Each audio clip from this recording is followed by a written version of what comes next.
Greetings, ladies and gentlemen of the internet. I am Speedy4, and welcome back to a brand new episode of ModTro64, the show where I basically pick a game and talk about it. Hey, guess what? Today's my birthday!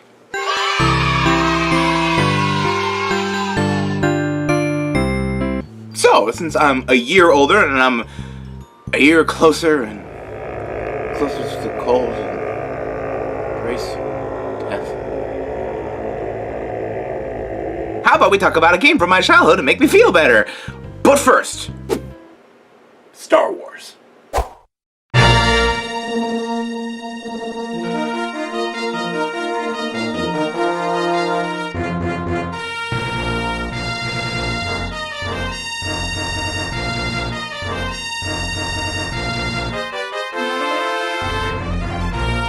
What can I say about a franchise that, to this day, generates over $2 billion, inspires generations of people, and has a huge amount of lore and is rich in content? And it is one of the most quoted films in the history of cinema. I find your lack of faith disturbing. Or at least the faith in my ability to talk about something for a really long time.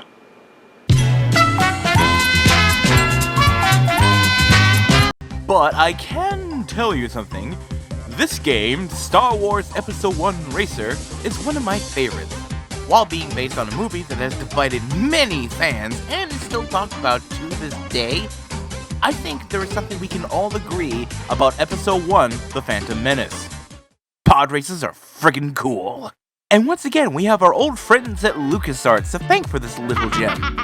Smart of them too, making a game based on the coolest thing about Episode 1, and it's probably one of the best scenes in the original movie. But how about some history? Star Wars Episode 1 Racer was developed and published by LucasArts for Windows PCs in April 1999. Development took about 2 years before the movie came out, and two project leads that were responsible for Star Wars Shadows of the Empire began initial development once Shadows was completed. The game was developed in-house at LucasArts. Of course, since basing an entire game on a scene that lasted about 10 minutes and 45 seconds, and only took place in one location in the whole film, the team had a lot to deal with. So the Episode 1 Racer team had to develop their own physics simulation in the game from only a few short clips of the film given to them by George. According to project lead Brett Tusty, their approximations ended up very close to the actual film. We didn't really get to see how our estimates were until the very end. Brett Tosty. It was going to be called Star Wars Pod Racer, but it was changed to Episode 1 Racer when LucasArts found out another company had trademarked games with Pod in their name. But eventually it came out on PC and the Nintendo 64 on May 18th, 1999. There's also a Game Boy Color version, but we don't talk about it. The game was a huge hit among critics, ranging from 9 out of 10 to 7.5 out of 10, and eventually the game got a port onto Dreamcast in the 2000s. But since then, the game just kinda sat there, lost to the annals of time. And with the Disney buyout in 2012, things were uncertain for the past Star Wars games. Until a company by the name of Aspyr, who are known for porting games to other systems, got the rights to a lot of old school Star Wars games and re-released them for newer consoles.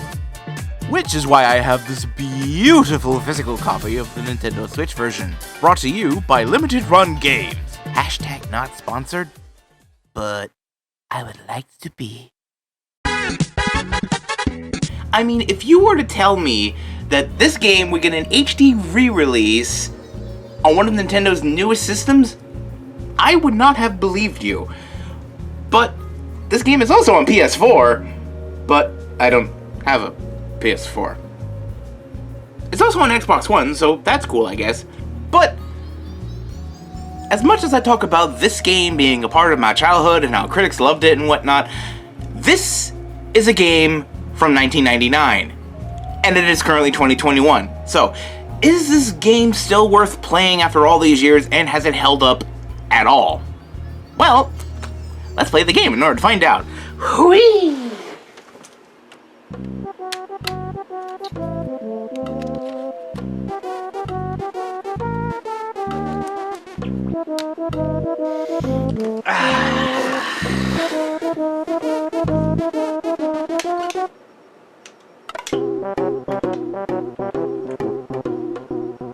When we first start up the game, we get this neat little intro of Anakin Skywalker and Sebulba crashing into the LucasArts logo.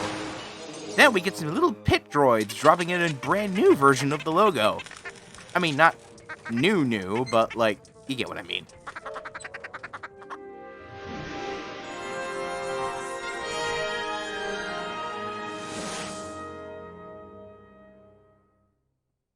There's just something surreal yet magical about seeing this logo once again on the Switch. I still miss you, LucasArts. We then get a Star Wars-style text crawl explaining the plot of the game, and then we get this 4-minute intro, which is kind of a recreation of the scene from Episode 1. We then get to this title screen. And that is all you shall get, cause copyright, ha ha ha ha ha. Yeah, I can't play much of the music in this game, considering all of its soundtrack is from Episode 1, The Phantom Menace. Which is not a bad thing for me personally, considering I like listening to John Williams' music. I mean, Duel of the Fates is one of the best things that come out of this movie. I mean, you can make anything more badass if you play this theme in the background.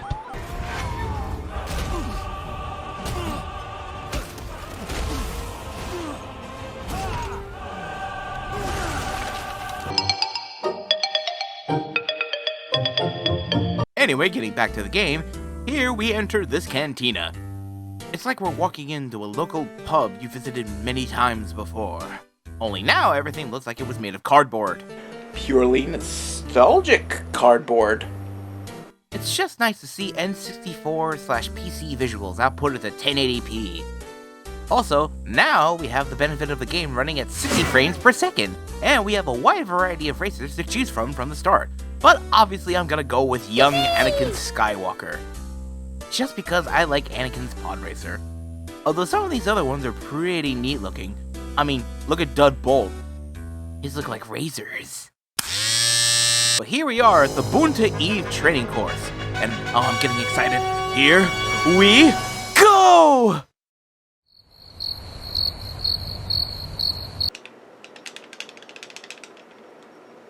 Well, this is awkward. Kinda like what happened in the movie. But, unlike that situation, I don't have to push a bunch of levers to get the thing going. I just need to swap controllers. One sec.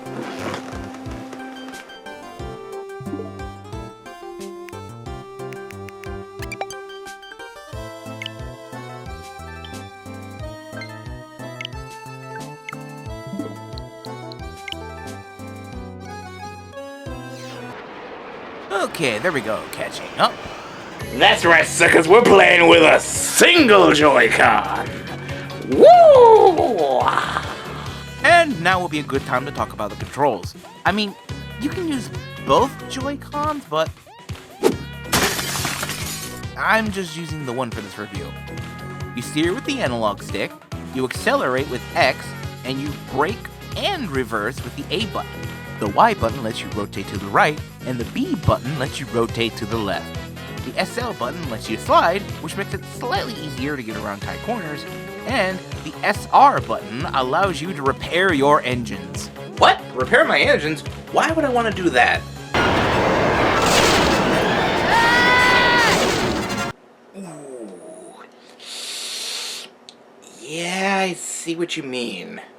Yeah, you can blow up in this game. Now granted, you're just set right back on the course with fresh new engines, but this takes time and you don't want that.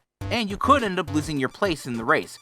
But if you push up on the control stick and press X again, you'll activate a boost. Now you can boost anytime you want and as many times as you want, but you have to keep an eye on this meter, cause if your engines overheat, they'll catch fire and damage your engines. And it'll take a while for them to cool down. This is the key behind winning these races, knowing the best places to boost and the best times to do them. But don't think you could just pick a single racer and proceed to take every single race. No. Some of the tracks have really deep bends and weird gimmicks. Like Abyss. But I'll get into that later. In this game, you'll visit many different planets. Ando Prime, Aqualaris, Barunda, Malastair, Mongaza, Uvo 4, or the Ibana, and of course, Tatooine. One cool thing about this game's tracks is that they'll first start off in the same area as previous tracks, but when you get deeper into the course itself, one part of the stage will lead into a different area than before. It's really cool to race through a familiar section of the stage like, oh, time to floor it! Floor it? No, don't floor it! Okay, floor it!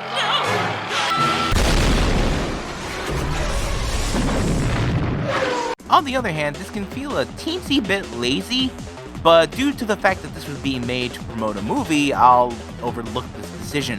But since this is basically the same game from 1999, that means glitches and cheat codes. Oh yeah. Remember back when video games had cheat codes? That was legitimately awesome. The way you can manipulate the game to either make it harder or easier for yourself, or if you just wanted to goof off. Well, you can access the cheat codes in this HD re-release. It's nice that they kept them in.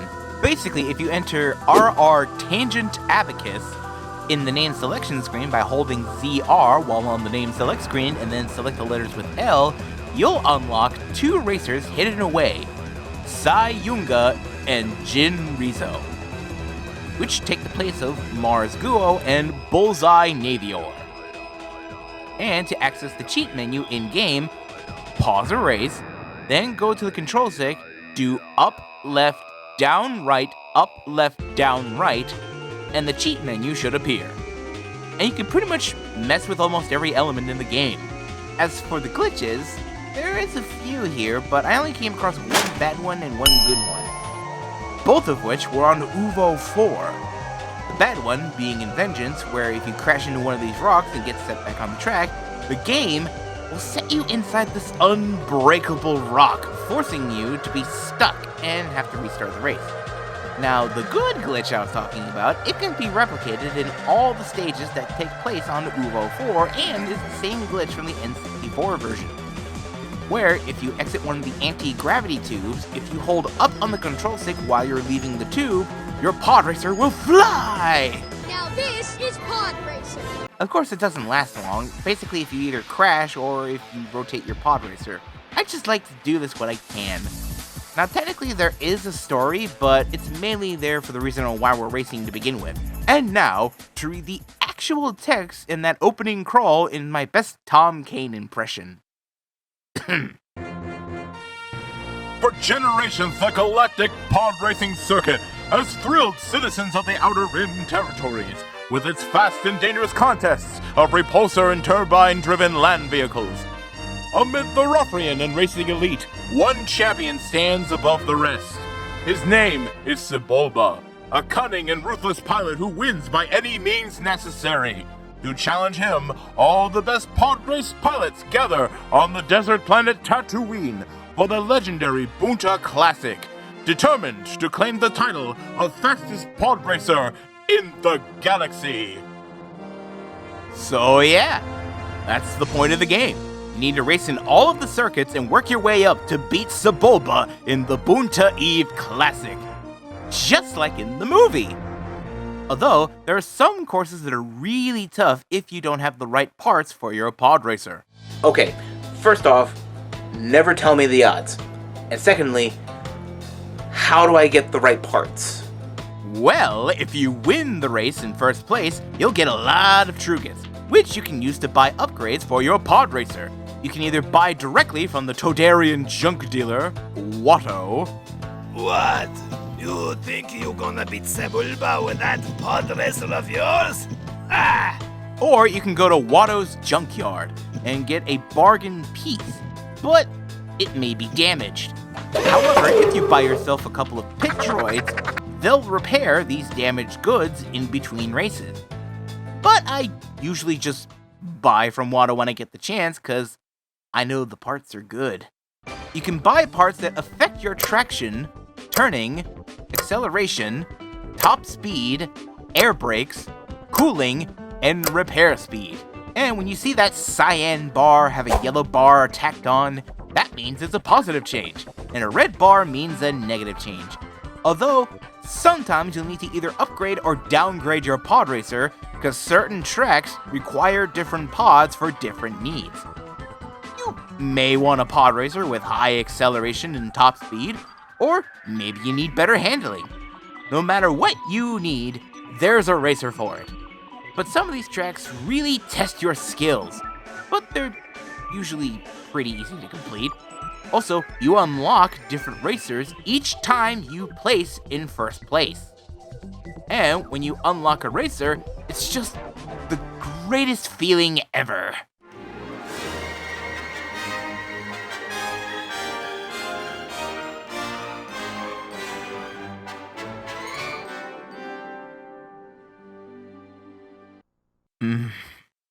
That's the good stuff. Most of the tracks are really great. They test you on your skills with when you need to boost and how to take a turn with doing as little damage to your pods as you can.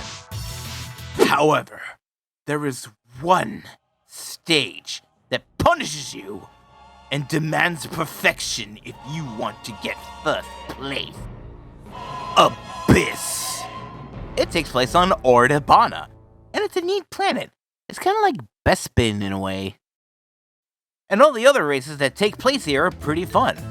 But while all the other races that happen on Ordebana are like a friendly jog through the park, Abyss is like you're trying to jog on a tightrope while you're thousands of feet in the air. And it is solely due to this area of the track.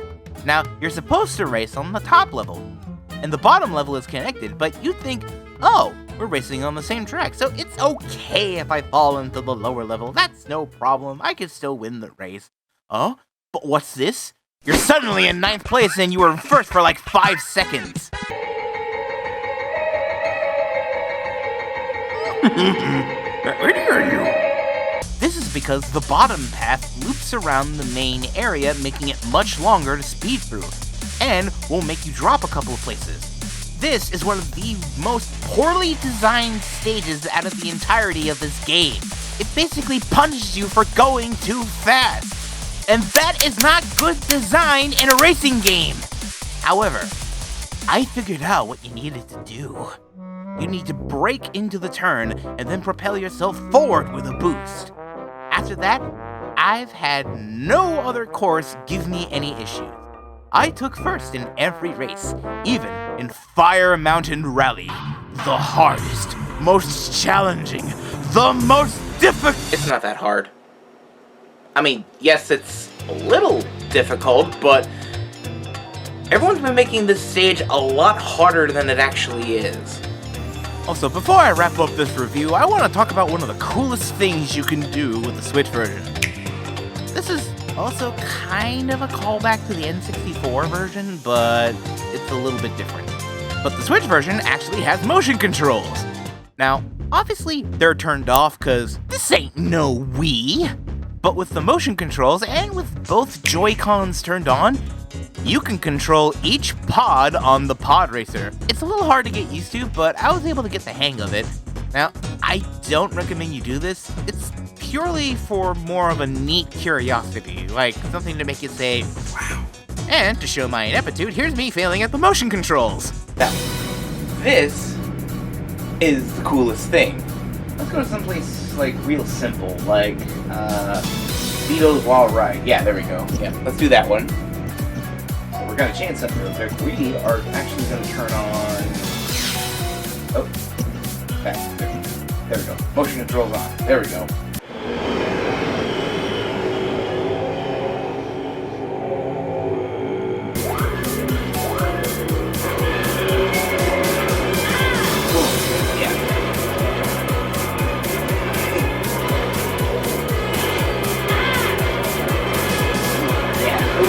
Okay, back up.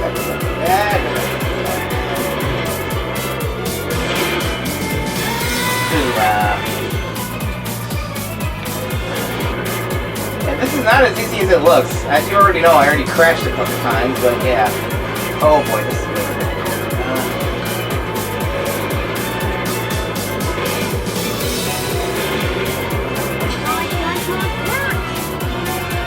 And yeah, since you have motion controls on, you're going to be repairing your engines a lot.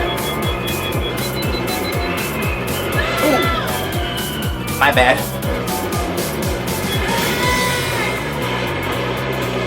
Oh man, again, you're gonna be crashing a lot. You decided to do this with motion controls. I'm gonna go over here.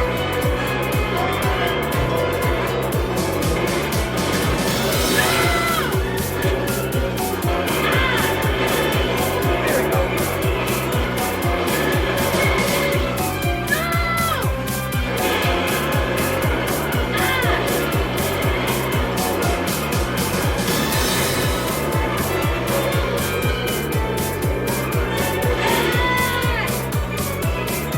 I don't think I've ever crashed there playing this entire game.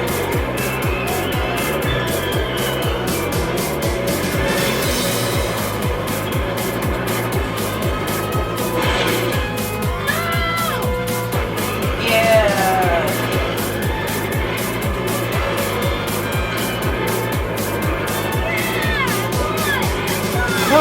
Oh my goodness. Sorry if I wasn't talking.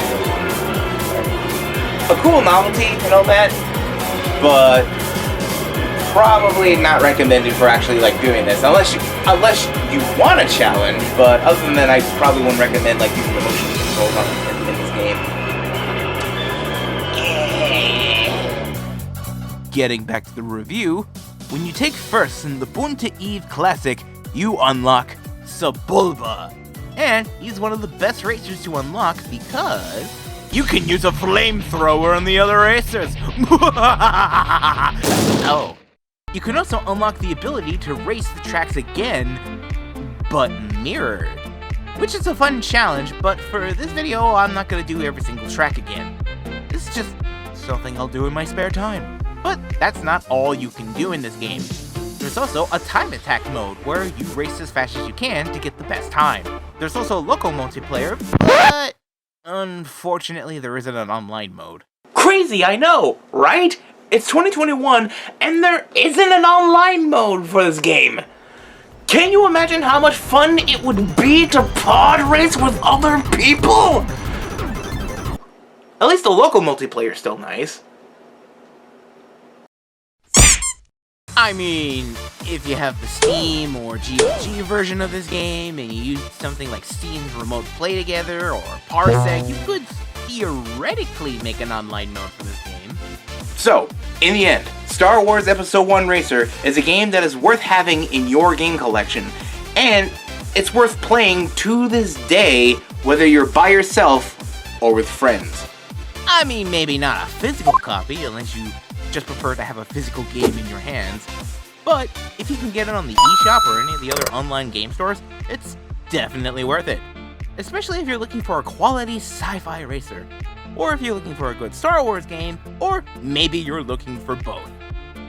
There's also a sequel to this game on the PS2, which also got ported to PS4, but I never played it. And I hear it's not that good. Which is a shame, because I'm surprised there aren't any more games centered around pod racing. I mean, this could have been Star Wars' own take on F-Zero. Yes! Then again, Star Wars Resistance has racing in it, but it's not exactly pod racing. By the way, if you're looking for something to watch, then I'd give this series a recommendation. So, now that you excuse me, I'm gonna go bet on Sebulba. He always wins!